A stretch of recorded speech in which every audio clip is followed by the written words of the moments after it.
guys, magbabas to school na po ako. So, ito po ang aking bag.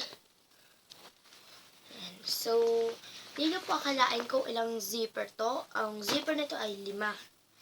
So, ito po yung sa 5 po ang zipper nito. So, guys, ito na. So, ito po yung dito po ang nakalagay po dito.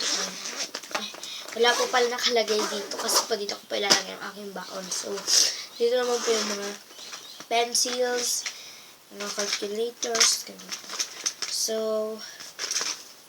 pencils ko po ay 4. 7 po pala. 2, 4, 6, 7 po. Then, ang ballpen ko po is 7 na pencils and 4 na ballpen. Black po sila lahat. Then, calculator.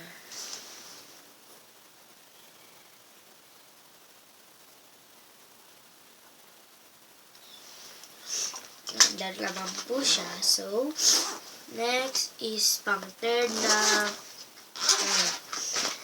yung mga po to, ang mga pentel colors. Pentel color po example ko po ano pong favorite color na dito. Sa akin, for me, this na lang. This. Then, I have gana. Hindi nyo po nakita. Yan po, Yan po siya. Ganyan po. Pentel pen na color po siya. Manipis lang po. Ay. Then, suklay. Minsan po kasi, pang buko, yun. And may bracelet, for design naman. Then, yung glue, syempre. Then, oil pastel. Kung may pentel pen color ako, meron din po akong crayon. Simple crayon lang. Ito po ang aking oil pastel. Simple lang po, diba? Di na po tayo masyadong magastos. So, wait lang po guys, may po. Guys, meron din po tayo dito. Scissor, syempre.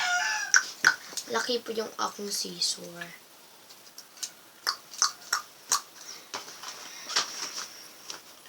So, yan po ang pangatlo. So, next is 4 zipper, pang-4. So, ito po yung mga notebooks ko. So, huwag nyo na pong tatanungin kasi simple lang po yung notebooks ko.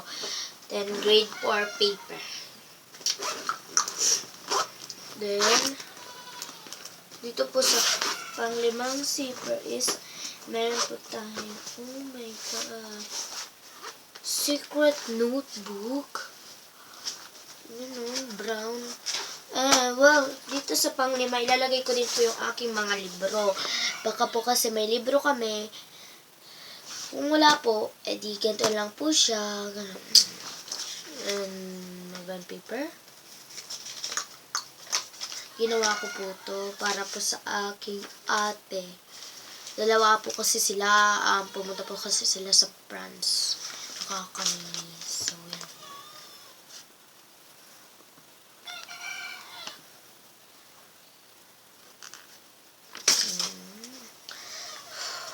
Miss ko na po sila. Yan po. Basahin nyo po yan. Ito po. Yan po. Grabe. Na-miss ko na po sila. Kahit na magpakabaliw na ako. Uy, grabe. Iiyak ako. Wala ito. So, guys. Yun ang